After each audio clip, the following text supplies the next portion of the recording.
भोले बाबा पार करेगा त्रिशूलधारी, जल ढलते चलो भोला बाबार बाड़ी। भोलानाथ डमरू वाला मोरा बाबार चला, चरण तले जेन बाবার থাকতে পারি।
এরকম হবে তো?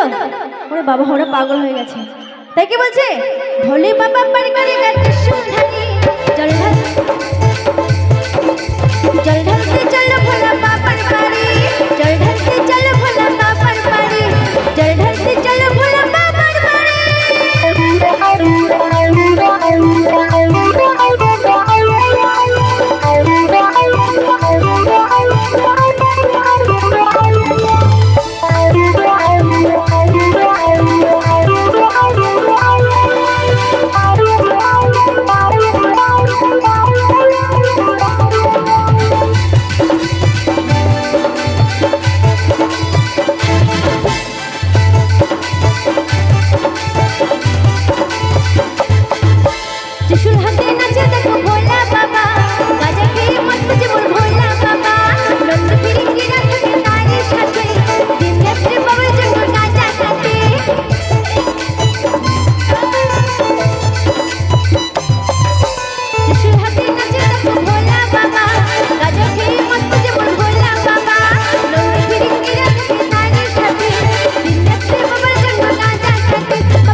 মাথায় জটা,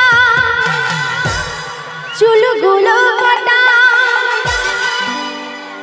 শ্মশানেতে থাকে বাবা, থাকে না বাড়ি। ভোলে বাবা পার করেগা ত্রিশূলধারী।